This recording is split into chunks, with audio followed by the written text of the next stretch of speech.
Hello everyone, welcome to my channel. My name is Ashay and today in this video we are going to discuss what is a air and fuel mixture. So without further ado, let's get into it. As we have already discussed, internal combustion engine is a machine which converts the chemical energy of a fuel into the mechanical energy. For this purpose, the main process is the combustion of a fuel. So we are all aware that engine needs fuel to produce the heat energy, which is again then converted into the mechanical energy and provided as a output.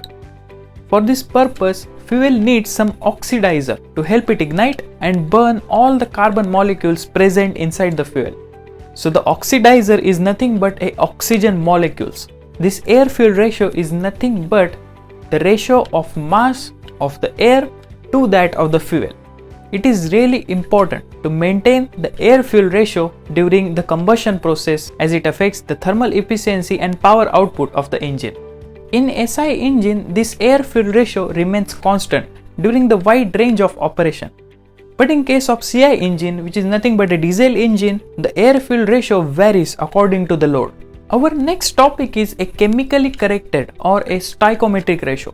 A stoichiometric mixture is nothing but a mixture that contains just enough air to combust all the carbon molecules which are present in the fuel, which is nothing but a stoichiometric ratio.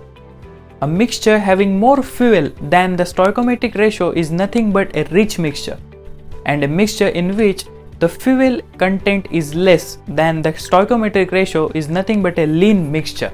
So to maintain the thermal efficiency and the power output of the engine, stoichiometric ratio is ideally preferred.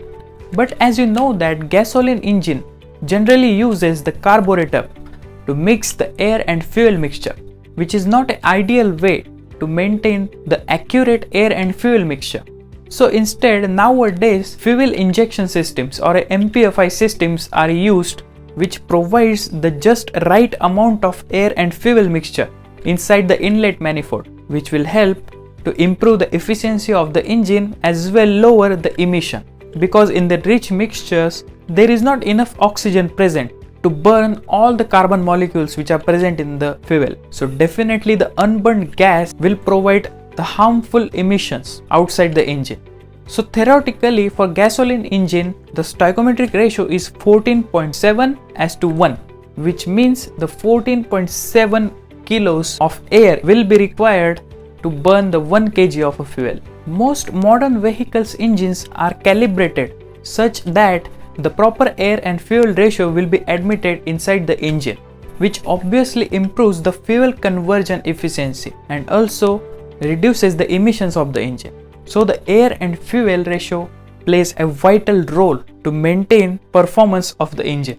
So the requirements of an air-fuel mixture varies according to the different scenarios. The first scenario is idling. So whenever the vehicle is in the idling stage due to the existing pressure conditions inside the combustion chamber, engine needs the rich mixture because of the dilution of the exhaust gases and the fresh charge inside the combustion chamber. The next scenario is during the cruising. So during the cruising range, there is no impact of the exhaust gas dilution with the fresh charge. So during that time, maintaining the optimum economy of the engine is more preferred. So that's why the lean mixture is required during the cruising range. And on the opposite hand, during power range, rich mixture is required to produce the maximum amount of power output from the engine. So at that time, rich mixture is required. So in SI engine, this process is manually operated by the throttle which is present inside the carburetor. So when the throttle is widely open, more amount of fuel will be homogeneously mixed with the air to produce the higher power output. So to understand how the throttle valve works inside the carburetor, we need to understand what is a carburetor, how it works, and what is the basic construction of a carburetor and its different types.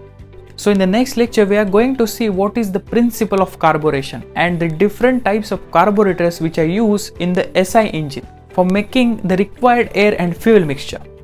So in this lecture, we have seen what is the air-fuel ratio, what are the types of air-fuel ratio which are a stoichiometric ratio or a chemically correct ratio, second one is a lean mixture, and third one is the rich mixture.